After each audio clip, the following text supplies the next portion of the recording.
যথা দিয়ে শুরু হয় তাহলে সেগুলো অবশ্যই অব্যয়ীভাব সমাস।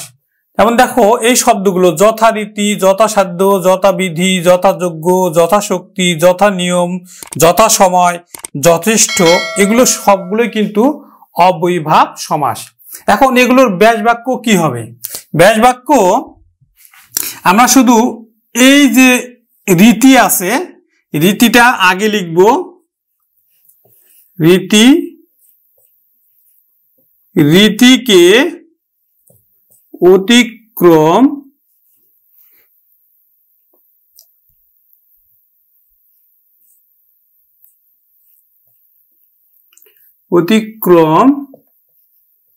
না করে,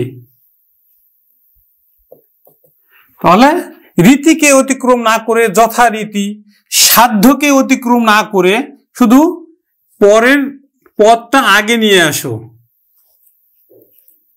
সাধ্যকে অতিক্রম না করে যথাসাধ্য,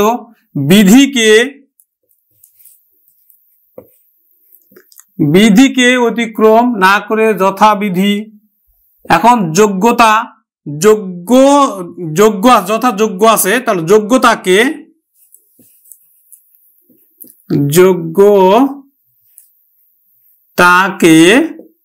অতিক্রম না করে যথাশক্তি, তাহলে শক্তি আগে নিয়ে চলে আসো, শক্তিকে অতিক্রম না করে। যথা নিয়ম, নিয়ম আগে নিয়ে চলে আসো, নিয়মকে অতিক্রম না করে। যথা সময়, সময় আগে নিয়ে চলে আসো, সময়কে অতিক্রান্ত না করে। যথেষ্ট, ইষ্টকে অতিক্রম না করে যথেষ্ট। এগুলো সবগুলোই অব্যয়ীভাব সমাস। এখন শব্দের শুরুতে যদি অনু থাকে তাহলে এটা 95% অব্যয়ীভাব সমাস হয়। যেমন দেখো অনুগমন, এটা অনুগমন, অনুধাবন, অনুসরণ, অনুসন্ধান, অনুরণন, অনুসূচনা, অনুতাপ, অনুশাসন, এগুলো সবগুলো কিন্তু অব্যয়ীভাব সমাস। আর এগুলোর ব্যাস বাক্য খুবই সহজ, শুধু এই অনুর পরিবর্তে লেখো পশ্চাৎ, তারপরে যেটা আছে সেটাই লিখে দাও পরপদ।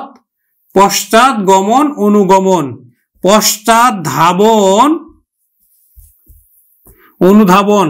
পশ্চাৎ স্মরণ, অনুসরণ। পশ্চাৎ সন্ধান, অনুসন্ধান। পশ্চাৎ রণন, অনুরণন। পশ্চাৎ সূচনা,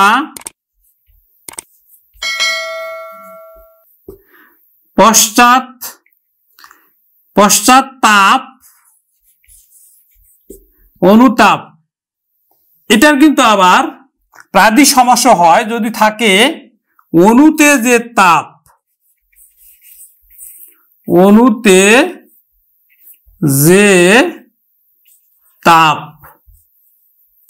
তাহলে কিন্তু হবে আবার প্রাদি সমাস। তাহলে হবে কিন্তু প্রাদি সমাস। নমস্কার।